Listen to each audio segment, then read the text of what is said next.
Hurley Wicker here. I'm super excited to be here today. I thought I'd pop on camera and show you my face, let you all know that it's actually me doing this. It's not AI. So I am in my messy craft room.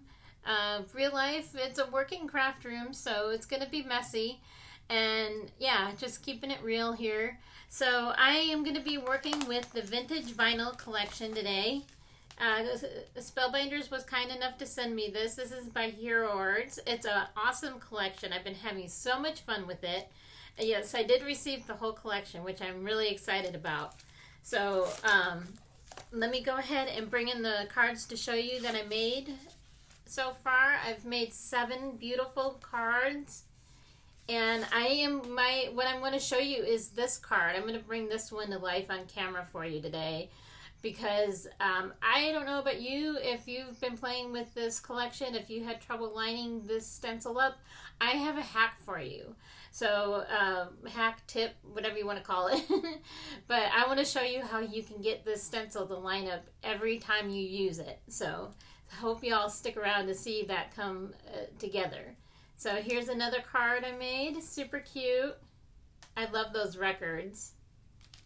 Just go through these real quick. This was my first attempt at using the card spinners, and I had a little trouble getting it to work. It spins, but I'm not sure what I did wrong on it. It's not spinning as fast, but super cool. Here's another one. Oh, and this one's really fun.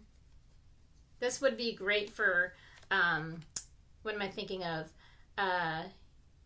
Gift cards or money, and then I put white cardstock on the back, and so you can sign it that way and put your message there. Super fun. This one has a little baby spinner on it. Woo. See how fun those are? And then here's my second attempt, and I got it to work on this card. Let me do it real quick. If I can get I'm still having trouble with my fingers. I just had surgery, so. And there we go. Super fun. But I love how all my cards turned out. And so I hope you all stick around to see my card come to life. So without further ado, let's go ahead and get into the card making fun, y'all. So I'm going to start things off by doing all of my die cutting. This card is actually really easy to put together, and getting all of the pieces cut first makes the assembly go so much faster later on. So today I'm using my Spellbinders Platinum 6 die cutting machine, my manual machine, which is my go-to for just about all of my card making projects. For the sentiment, I'm using the Have a Cool Yule die set from Hero Arts. This is such a fun retro-inspired greeting, and it's perfect for vintage Christmas cards like the one I'm going to make today. The set includes 2 dies, a detailed script sentiment die and a coordinating shadow layer that cuts behind it. I always love when a sentiment includes a shadow layer because it really helps the words stand out from the background and gives the finished card a much more polished dimensional look. To begin, I'm cutting the detailed word layer from the Spellbinders Treasured Cardstock Gold Assorted Pack.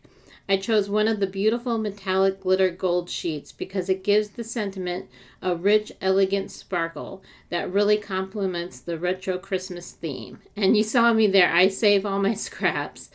So the glitter finish catches the light beautifully and creates the perfect focal point for this card while coordinating wonderfully with the warm holiday color palette.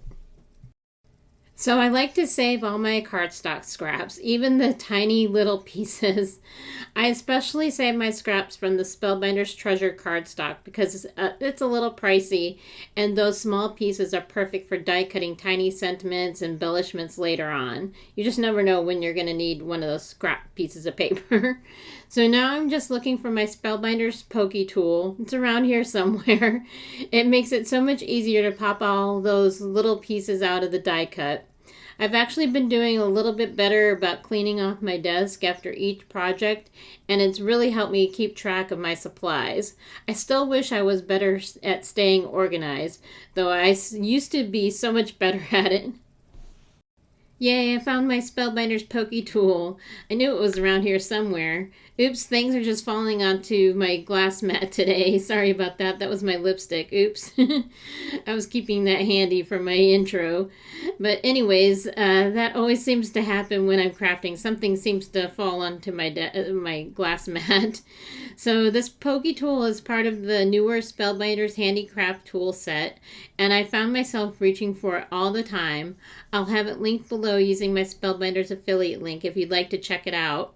And just look how beautiful this glitter cardstock cuts. The Spellbinder's treasured cardstock die cuts so cleanly. And now I'm just using my Pokey tool here to pop out all those little pieces. It makes this part of the process quick and easy. Okay, so next up, I'm just getting out a piece of vellum. I think this vellum is from Michael's or Hobby Lobby. I honestly can't remember. I think it's Hobby Lobby. I wanted to add a vellum shadow behind the sentiment because the pattern background is pretty busy. So the vellum softens everything up just enough, helping the greeting stand out without covering up all that fun detail underneath. I think it will add a nice finished look to the card. Yeah, I think that's Hobby Lobby's. Okay, so I'm just trimming a piece of vellum here, and next I'm going to be reaching for the Spellbinder's Essential Stylish Ovals die set. I use these oval dies a lot. They are such a great basic shape to have in your stash. I'm just picking the size that fits nicely behind my sentiment. I'm trying to remember which one I used, so I'm bringing out my card. So I thought it would just create a nice soft focal point, gives the word die something to sit on, and then it helps it stand out against the busy background. And once I've found the right size, I'll run it through my die cutting machine. I'm almost done with the die cutting, and oops, I almost forgot one important piece that I talked about earlier, the shadow layer for the sentiment. I'm not sure how I forgot that. So I'm bringing the Have a Cool Yule dies back out to cut that. And remember to give this video a like and subscribe if you haven't already. It really helps me out, my small channel, and I would love to have you here. So, and also please leave a comment. It really helps the algorithm out. So for the shadow, I'm using the Spellbinder's Treasured Cardstock Antique Assorted Pack. I chose one of the beautiful mirror metallic sheets to layer behind the glitter gold sentiment. I thought mixing the mirror finish with the glitter would add a little extra interest and really make the greeting pop. I just love these two finishes. I think they really complement each other and give the sentiment a fun, festive look. So I'm just running the shadow layer through my die cutting machine, and then I'm going to be using my Pokey tool to remove all the little pieces. And with that, all of the die cutting for this card is finished. So it was really easy die cutting. So I'm actually getting ahead of my Christmas card making this year, which feels really nice. Instead of sending everyone the exact same card, I think it would be fun to mail out some of the cards I create here on my YouTube channel. I think that makes each card feel a little more personal, and it reminds us that handmade cards don't all have to match. Every card can be unique, and that's part of what makes handmade so special. And y'all, please excuse my well-loved cutting blades. I think it might be time for a new set. They are looking a little rough on camera, aren't they? It's just proof that I use them a lot.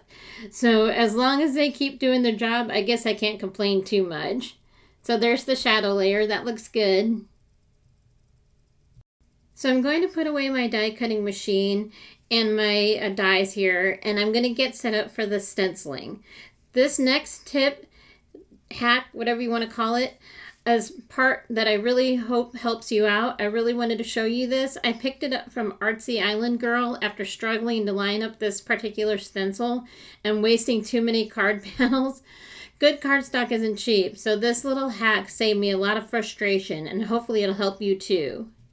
So I have my well-loved grip mat out to help keep everything in place while I stencil. For my card panel, I'm using Tim Holtz Distress Watercolor cardstock, and I'm working on the smooth side. The stencil set I'm using is the Hero Arts Twinkle Toast stencil, which includes 3 layering stencil. Okay, here's my little hack for this particular stencil that I learned and I wanted to show. So I'm using a couple pieces of washi tape to create my own registration marks. This is a lifesaver here. So I just place 2 pieces on the top left corner and another 2 pieces at the bottom right hand corner. You don't need all 4 corners. Those 2 are enough to keep everything lined up. It's quick, it's easy, and works like a charm. I'm getting out my Spellbinder's large blending brushes. I really like these for larger backgrounds because they cover a lot of area quickly and give such a smooth blend. My panel is already cut to A2 size, so it's ready to go. For today's colors, I'm using Tim Holtz Distress Oxide Inks in Lumberjack Plaid and Kitsch Flamingo. I'm starting with Lumberjack Plaid, using a light hand and gradually building up the color. I did speed this part up because it took me a little bit. But yeah, this was so fun to do. Once I figured out those registration marks, oh my goodness, it was a lifesaver. It truly was. So I hope this really helps you out when playing with this stencil. So I'm just blending with a mix of circular and up and down motions, making sure to keep the stencil flat so no ink sneaks underneath. And be sure to check out Artsy Island Girl's YouTube channel. I've learned so many great techniques from her, especially with Spellbinder's products. I'll link the video where I learned this little registration mark hack in the description box below. See how easy this makes lining everything up? It's such a simple trick, but it works so well. So the stencils are numbered, and so now I'm moving on to stencil number 2 and switching over to Kitsch Flamingo. I just love how these 2 colors look together. They are so fun and perfect for a retro Christmas card. By the way, did you notice the picture on my thumbnail of our foster dog? His name is Tex. He is just the sweetest thing. We think he's about 2 years old. That's what we were told by the rescue group. And we've had him since March. We'll actually be adopting him very soon, I think. We did a DNA test, and it turns out he's mostly border collie with a little Sheltie and a few other things mixed in.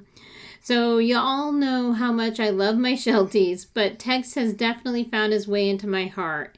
He's incredibly smart and the biggest cuddle bug. You sit down on the couch and he's right there beside you, happy to snuggle for as long as you let him.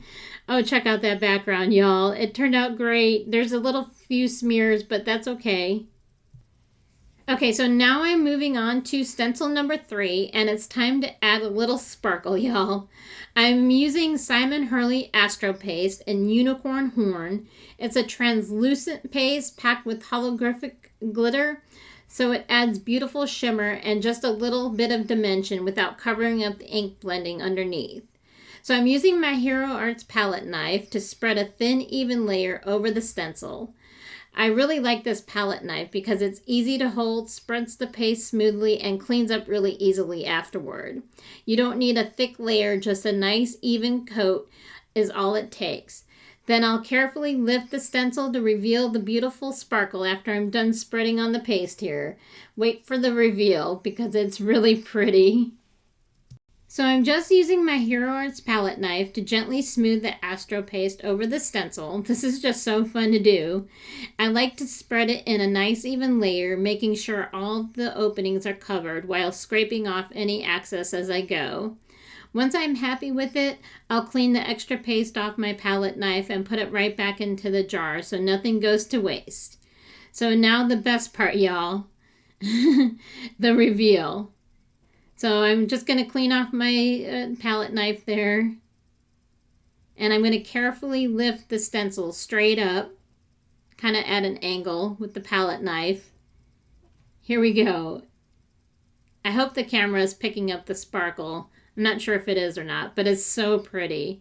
I just love how the Astro Paste catches the light and it adds the extra bit of shimmer to the background. So I took the stencil straight into the bathroom to rinse the Astro Paste off before I had a chance to dry.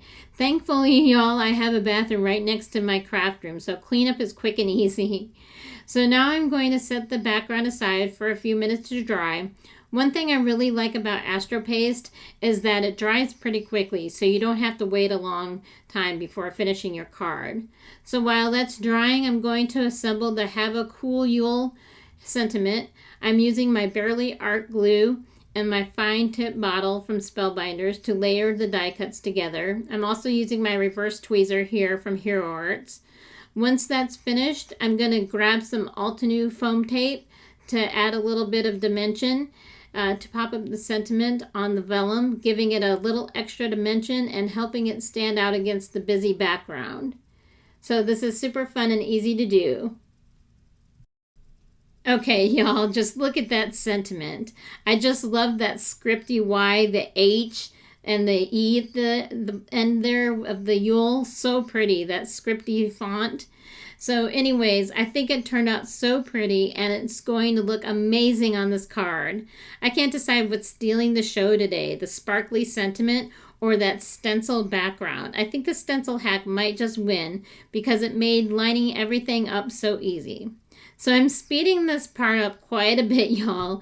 Let's be honest, nobody wants to watch me stick down a bunch of tiny foam tape pieces here. That can be kind of boring. But I wanted to keep it in because I wanted to show my work and what I'm doing in case it helps you out anyway with this sentiment. So now I'm just adhering the sentiment to the vellum. Yes, that was very tedious, removing the backers from all those little bits and pieces of foam tape. So I love how that softens the busy background, the vellum, without covering up all that beautiful stenciling. The vellum really gives the sentiment just enough separation so it really stands out. So I'm just adding some liquid glue here to the back. And what do y'all think of today's card? Could you see yourself creating with this collection, or have you already had a chance to play with it? Let me know. I'd love to hear what you think. And let me know what you think of today's card and the other cards I showed that I made using this collection. Let me know down in the comments below. I had so much fun making this card and the others. I just love the retro Christmas colors.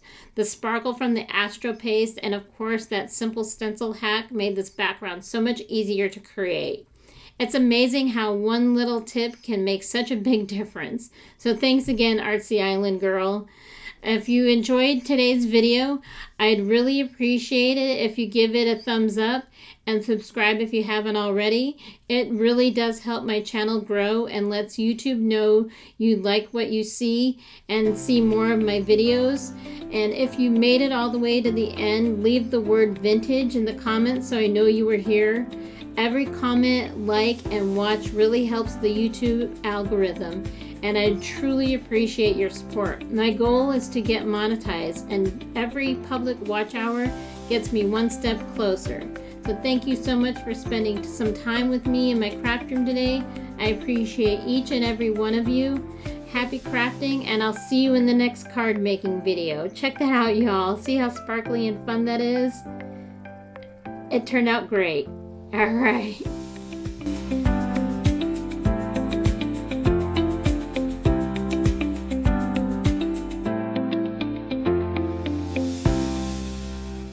Ciao for now.